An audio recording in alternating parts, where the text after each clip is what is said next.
Hitler history का एक ऐसा नाम जो हम भुलाए नहीं भूल सकते हैं। मैंने आपने हम सब ने हिस्ट्री की किताबों में पढ़ा है और समझने की कोशिश भी की है कि कौन सा किस तरीके का ऐसा शख्स था जिसके नाम से दुनिया थर थर कांपने लगी थी।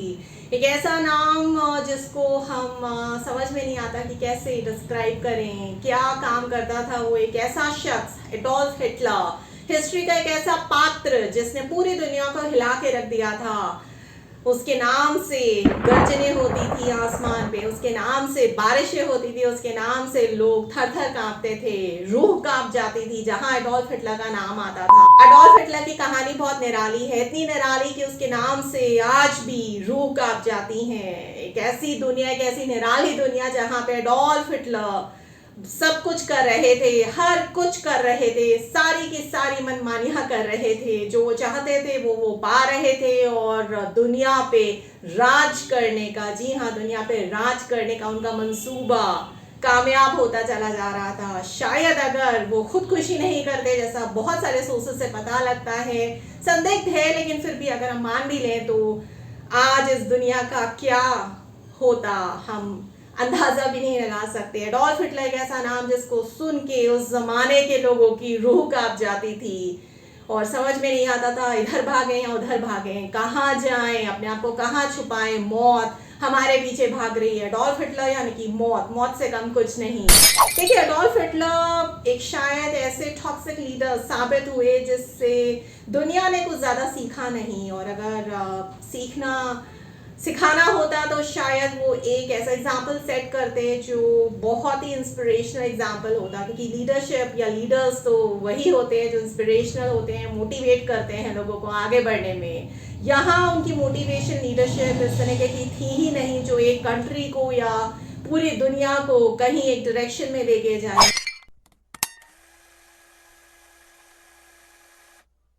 उनके गोल्स जो थे वो अपने पर्सनल गोल्स थे, उनके गोल्स भी म्यूचुअल गोल्स नहीं थे, सिर्फ और सिर्फ उनके खुद के गोल्स उनके देश में चल रहे थे। तो देशवासियों का क्या, देशवासियों के खुद के गोल्स का क्या? गोल्स तो म्यूचुअल होते हैं, यानी कि हिटलर के भी गोल्स होने चाहिए थे पर्सनल, और साथ साथ में उनके देश के लोगों के भी पर्सनल गोल्स उनसे जब मैच करते, मेल खाते, तब जाके वो अपने देश के लिए कोई पॉलिसीज बनाते, लॉज बनाते और स्ट्रैटेजी बना के एग्जीक्यूट करते, तो वो आगे से आगे बढ़ते चले जाते हैं। यही सब होता है ऑर्गेनाइजेशंस में भी। देखिए, चाहे देश को चलाना हो, चाहे किसी कंपनी, ऑर्गेनाइजेशन या बिजनेस को चलाना हो, प्रिंसिपल तो एक ही है। एडोल्फ हिटलर अगर एक अच्छे लीडर होते तो चाहे वो एक कंपनी बिजनेस में होते या फिर एक देश को जैसे वो चला ही रहे थे, कोई फर्क नहीं पड़ता। प्रिंसिपल्स पे काम करते हैं तो एक अच्छा लीडर देश को भी चला सकता है और एक कंपनी बिजनेस को भी हर तरीके से चलाने के काबिल होता है, सक्षम होता है। अगर मैं वेदिक एथॉस ऑफ लीडरशिप का कॉन्सेप्ट यहाँ पे लगाती हूँ तो थोड़ा अलग से समझने और थोड़ा डिफरेंट तरीके से समझने की कोशिश करते हैं। एडोल्फ हिटलर ने जो कुछ भी किया वो काबिल तारीफ तो बिल्कुल नहीं है, लेकिन हाँ, हम ये जरूर कह सकते हैं कि एक मछली सारे तालाब को गंदा कर देती है। इसी तरीके से एडोल्फ हिटलर ने सिर्फ और सिर्फ जर्मनी को नहीं, सिर्फ और सिर्फ नाजी कम्युनिटी को नहीं, बल्कि पूरी दुनिया को, यानी कि पूरी दुनिया एक तालाब था, उसको बर्बाद करके छोड़ दिया, उसको तहस नहस करके छोड़ दिया। मतलब एक मछली यानी कि एडोल्फ हिटलर ने पूरी दुनिया को बर्बाद कर दिया था। सब जगह उसकी बर्बादी के जश्न तो नहीं, लेकिन हाँ, मातम मनाए जा रहे थे। अब समझने की बात यह है कि अगर एडोल्फ हिटलर एक बहुत अच्छे लीडर होते तो जाहिर सी बात है उनको अपना स्वभाव पता होता। स्वभाव से क्या मतलब है? स्वभाव से मतलब है या तो वो नॉलेज जनरेटर होते, या फिर नॉलेज कोऑर्डिनेटर होते, या फिर नॉलेज यूजर होते, या फिर नॉलेज सर्वर होते। ना ही वो एक अच्छे नॉलेज जनरेटर रहे, क्योंकि अगर वो अच्छे नॉलेज जनरेटर होते तो जाहिर सी बात है वो ज्यादा से ज्यादा ज्ञान विद्या को जनरेट करते, उसका पूल इकट्ठा होता, ज्यादा से ज्यादा उनमें सत्वा भी होता, ज्यादा से ज्यादा वो मैं हम सब के बारे में सोचते, सिर्फ और सिर्फ अपने बारे में नहीं सोचते। और जहाँ वो एक अच्छे नॉलेज जनरेटर और सत्वा से भरे हुए होते तो जाहिर सी बात है वो बहुत कुछ अच्छा कर सकते थे दुनिया के लिए। दुनिया में इतनी नॉलेज फैला देते, इतनी विद्या फैला देते कि अपार विद्या की कमी नहीं हो पाती। अपार विद्या तो पूरी नहीं स्टैब्लिश कर पाते, लेकिन थोड़ी बहुत तो कर ही पाते अकॉर्डिंग टू वैदिक कॉन्सेप्ट ऑफ लीडरशिप। लेकिन ना ही उन्होंने कोई विद्या जनरेट की, क्योंकि विद्या तो धर्म से जनरेट होती है, सही मार्ग पे चलने से होती है, सही प्रिंसिपल्स को समझना, उनको इम्प्लीमेंट करना वही विद्या है, और वही प्रोपोगेट आगे करना वो भी नहीं कर पाए। अगर वो करते तो वो बहुत अच्छे नॉलेज कोऑर्डिनेटर होते। नॉलेज यूजर भी नहीं बन पाए, क्योंकि प्रॉफिट्स उन्होंने ना ही एक्सचेंज करे, ना ही कमाए अपने देश के लिए, जर्मनी के लिए, ना ही पूरी दुनिया के लिए। अगर वो बहुत अच्छी तरीके से नॉलेज जनरेट करते या यूज करते या उसको सर्व करने की मंशा रखते, तो जाहिर सी बात है प्रॉफिट्स भी आते नॉलेज को यूज करते करते, और सारी दुनिया बहुत अच्छा खासा पैसा कमा रही होती उनके राज में। जैसे उन्हें पूरी दुनिया पे राज करना था, पूरी दुनिया का एक होल सोल लीडर बनना था, बादशाह बनना था।